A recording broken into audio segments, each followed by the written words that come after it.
Hello everyone, this afternoon on the marketplace, fixing the city, we examine measures announced by the central bank this week. The bank has worked with the Ghana Association of Banks to streamline documentation requirements for foreign payments to minimize the incentives to resort to the informal markets. Meanwhile, is redenomination of the local currency really the way to go? If you weigh that cost against the benefit of ensuring that there is restored confidence within the economy, we are able to have an economic symbolism. It also protects the perception on our exchange or on our currency. Also coming up, Communications Minister defense contract awarded to a company set up just a week ago to facilitate FG network rollout. Is no existing neutral infrastructure company at the moment. So it had to be specifically formed for the purpose of delivering this service.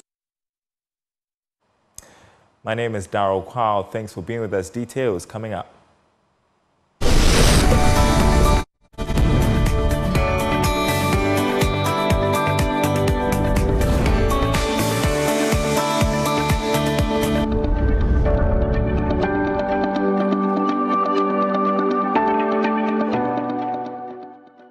Well, thanks for staying with us, everyone, on the marketplace. I want to begin with the depreciation of the cedi. This week began with the Bank of Ghana announcing some additional measures it believes will go a long way to deal with the local currency's decline.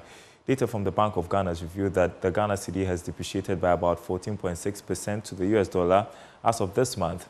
Key among the measures introduced by the central bank is taking over the foreign exchange payments of some banks and big corporate institutions. Listen. There are also indications of increased pressures from importers diverting foreign exchange demand requirements into informal markets, increasing speculative demand for foreign exchange. The Bank of Ghana, however, has adequate reserves to manage these shocks to the foreign exchange market, having added over $600 million to the current foreign exchange reserve levels over the first 5 months of the year.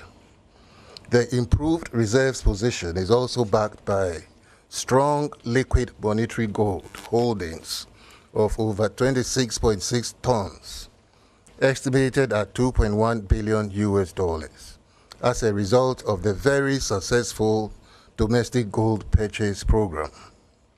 The Bank of Ghana remains fully committed to provide stability in the exchange rate for the cedi.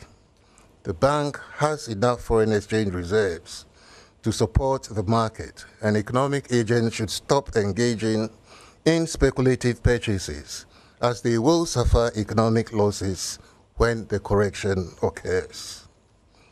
The Bank of Ghana is taking measures to improve market conduct and instill sanity in the market for foreign exchange. To this end, the bank has worked with the Ghana Association of Banks to streamline documentation requirements for foreign payments to minimize the incentives to resort to the informal markets.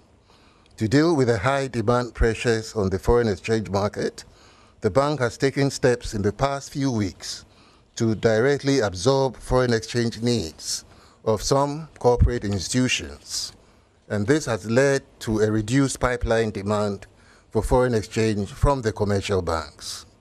The bank is fully aware of the operations of illegal operators in the foreign exchange market and is working with the Financial Intelligence Center to sanitize the market.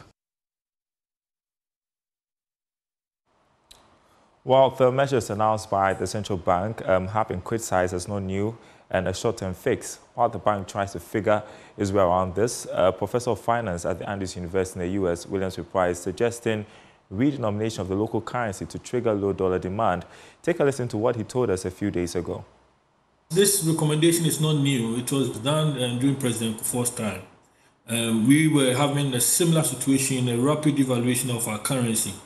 Redenomination of your country's currency by slashing off some zeros in this case, by proposing 10, that's taking out 1-0.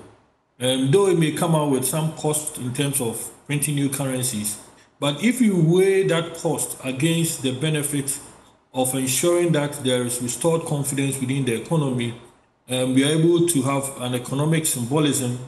It also protects the perception on our exchange or on our currencies, which is really driving the depreciation of our cedi against the major international currencies. This is what is going to be able to address it.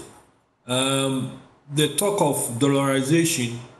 Dollarization means that we change our currency, we accept another country's currency as a medium of exchange. The one we can use is the dollars. We don't have the dollars. So that one, we cannot implement it now. We cannot change all our government structure. And also, we can also not be able to allow, go to board of controls instead of having a central bank to help us with the lender of last resort option. So redenomination, in my perspective, is the way to trigger that effects change in the perception. I guess so. I guess the concern is, do you have to do it again? Since you mentioned, I mean, for us to do it again, it worked. Didn't it work? In that time, we saw the benefit. It slowed down the depreciation. Indeed, if you go back to what happened, major banks in the country were going to exit from Ghana in President Kufuor's time.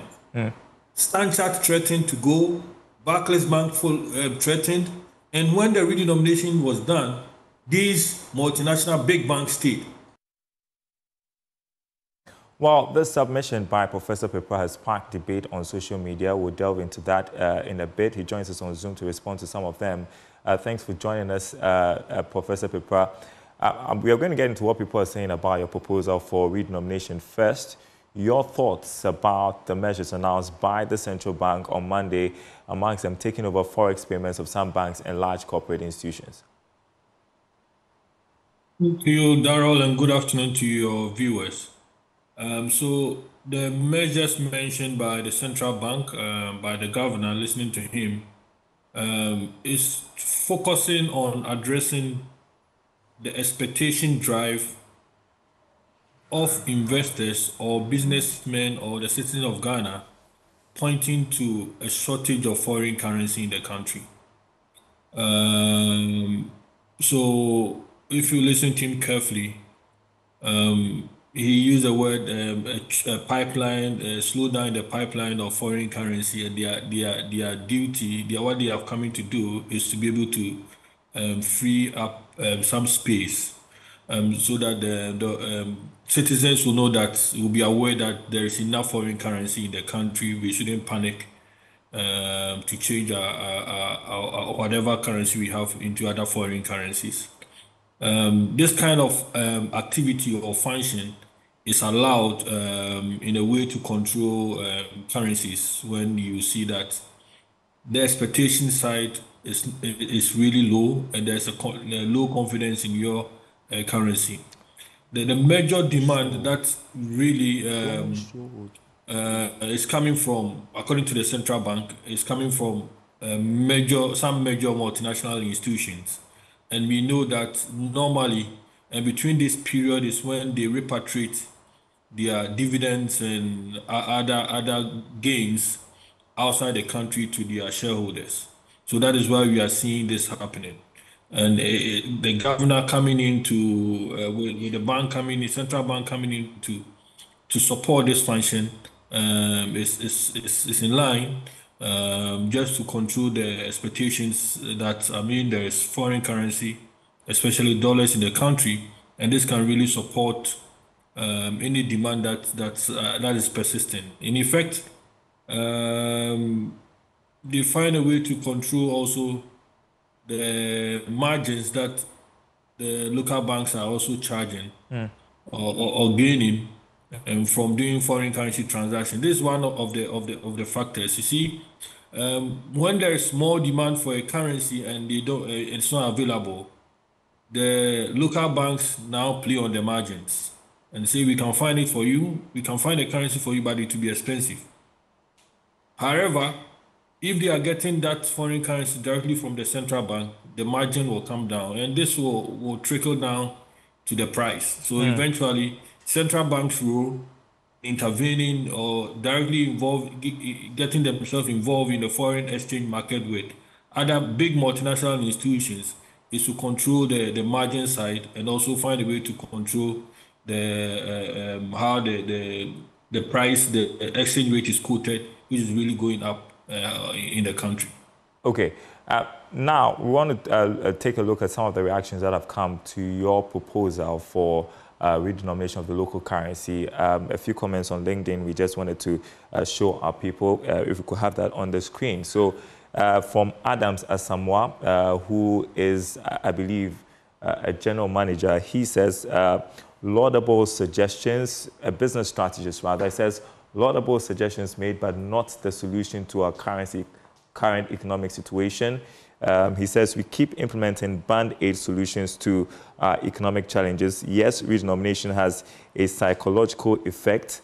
Dollarization already exists in our pricing of goods, import duties, capital outflows, real estate prices, dollar hoarding, which all places demand on the dollar. He asks, how do you avoid currency depreciation in an import and dollar-dependent economy? We must use these challenging times to take stronger, lasting decisions and bear the fruits. Some suggestions, he says, includes intensifying exports to enable dollar inflow and back on import substitution for certain goods to reduce high demand for the dollar, reassess our tourism sector to enable dollar inflows, eliminate the dollarization of the economy, build a stronger manufacturing sector. He says, yes, everything suggested above isn't new, but we have refused to implement them. We must stop the lip service, theorization and politicization of our economic management. We will all suffer. So that's Adams Asamoah. Your thoughts on his submission? So I read it and I think that he made some points which I agree with him. I made my assumption or this redenomination theory again because where we are as a country, we have seen hyperinflation. We have also seen that all the elements or categories in our balance of payment are showing negative, and we have a negative balance of payment. Simply put, we have to restructure our economy. And there is strong evidence suggesting that if you want to restructure our economy, which has been the discussion that we need to restructure our economy and move from the service industry and go back to the agricultural industry, this can only be done in line with redenomination. So history, evidence support is what the points I'm making. We go into somewhere in 1985, we look at Argentina, issue of high inflation, the economy was, it was even worse than the situation we have ourselves in Ghana. And what they did was to use a redenomination alongside anti-inflationary measures to bring the economy on the proper channel. We look at also Brazil in 1994. They used the same redenomination approach and to be able to ensure that the introduction of their plateau real to help them to find a sustainable economy. Evidence support this, there's empirical evidence. Turkey, which is the one that I'm sure our generation we may remember, in 2005, the worst situation that they went through, which affected the EU and other countries. They also relied on redenomination, and they saw a substantial reduction in demand of foreign currencies. Ghana, as I mentioned in the past, in 2007, this was the strategy. So anytime a country is focusing on restructuring your macroeconomic targets and making sure that you turn your economy around, you change the structure, it must go in line with redenomination of your currency.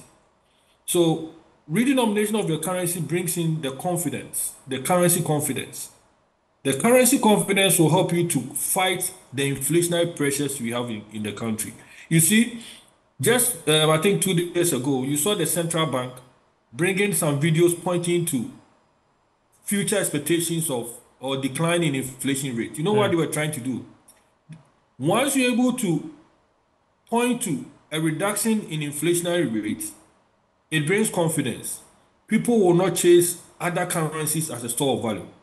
But you listen to Bank of Ghana very carefully. They gave a caveat that this can only be done if they're able to control. The gentleman mentioned three main factors. What I want to talk about is foreign exchange currency.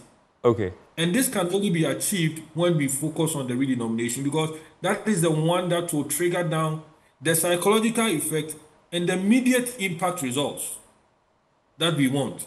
We want immediate impact to be able to address this issue. If not, the gradual process, by the time as we get to a certain point, it will get worse. So redenomination, we have to be thinking about it now, and this will bring in the confidence. It's going to reduce the inflationary expectations in the future and the psychological angle. I mean, the psychological angle is very, very important.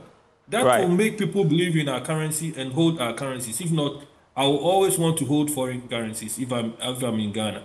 We have 2 minutes to just take one more comment from Stanford Dube, who is a financial economist. And so basically saying devaluating a currency can boost export competitiveness, but also raises import costs, contributes to inflation, may undermine investor confidence. Removing zeros from the currency or redenomination can simplify transactions and improve public perception, but involves significant administrative costs and potential confusion. So that's his concern. How do you react to that? I mean, the beauty is that we did it in 2007. We survived. It worked perfectly. The bank, central bank then, the workers then, which includes Baumia at the time as a deputy governor, they were able to come out with educational campaigns that helps the system to be able to find a lasting way so that the whole redenomination worked. And this is what, as we have the example, we cannot reinvent the wheel, and we follow the same pattern, and this will work. And so, in effect, we need to create the confidence in our city. This is what is missing. That is why people are chasing for dollars. The only way you create that confidence in your city is when you focus on redenomination. The redenomination part will work on the psychology. It will reduce the inflationary expectations, and it will make sure that people will have confidence in our local currency. This is what we need as compared to any other option that has been put on the table. That's why I'm strongly recommending that this proposal must be looked at now that we want immediate reaction or something that will impact our economy, to find it to be able to turn it around. All right, Professor Williams-Ripoll, thank you so much. Associate Professor of Finance, Andrews University. Unfortunately, we are out of time on this one. I thought we could do some more comments, but thank you so much. Just to show our viewers, this one from Emmanuel, shall we, guys? Emmanuel also reacting to calls for redenomination. He says on LinkedIn that show us your theoretical or empirical evidence to support your claim that a redenomination lowers dollar demand. Emmanuel is a data scientist, so you can understand where he's coming from. Any more to show? All right, thank you. So that's it. The debate continues. You can check it out on LinkedIn, Darryl Kwao. Let's see what you have to say about calls for redenomination of the local currency. But this afternoon, Communications and Digitalization Minister Esausu Kufo has confirmed that the company awarded to roll out the 5G network next-gen Infraco was indeed created 1 week before they awarded the contract. Esausu says it was specifically created to handle the rollout because there was no neutral infrastructure company in existence at the time. Briefing the press on the 5G rollout, the Communications Minister added that government decided against auctioning the contract due to previous experiences and setbacks that have limited the rollout of 4G, which has just a 15% nationwide penetration since 2015. This is a special purpose vehicle. Once government took the decision that we would use a neutral infrastructure company to deliver this service, there is no existing neutral infrastructure company at the moment. So it had to be specifically formed for the purpose of delivering this service based on the strategic policy decision of government. And it is born out of, as I indicated, our past experiences. And that is why we chose not to auction it. I'm sure the finance minister would have been happy if we had sold it off at auction, collected our money, and moved on without caring what impact it would have on the sector. Unfortunately for the finance minister, unfortunately for Ghana, we in the Ministry of Communications care about the impact of decisions taken on the growth of the sector. And so after analyzing the nature of our telecommunications sector, it was clear that if you auctioned the spectrum, only one or two entities will be able to acquire it. They will roll out the network at their own pace. And if 4G was introduced in this country in 2015, and we still have only 15% 4G penetration. That was Communications Minister Esther Kufu addressing the press a while ago. You're watching The Marketplace. Up next, business and politics.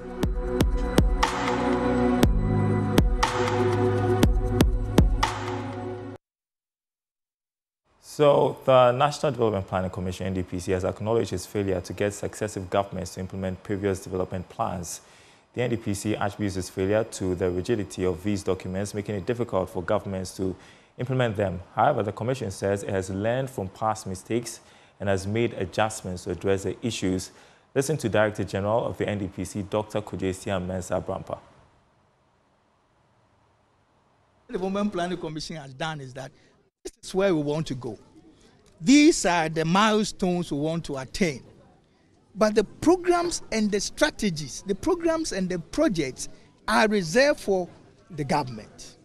What we do is to establish the vision. At the end of the day, we are going to mark you. It's like producing the syllabus and producing the marking scheme and giving it to a student. And I say at the end of the day, this is how I'm going to mark you, whether you have failed or you have passed. But it's up to you to learn. Who will do the marking here? Well, joining us on Zoom, Executive Director of the Policy Initiative for Economic Development, Dr. Daniel Amartey, for some quick reaction to this. Thank you so much for joining us on The Marketplace. What do you make of the new approach by the NDPC to make adjustments and develop a flexible plan that will guide successive governments?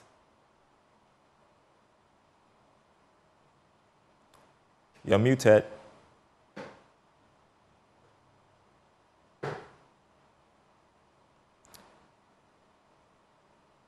You're muted, Dr. Amartey.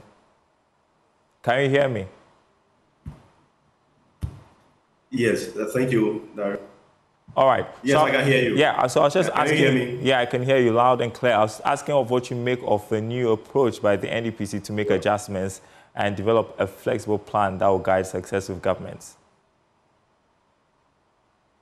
Yeah, thank you very much. Yes, as much as I agree with them that the plan ought to be flexible or prepared in a way that will communicate to ordinary person.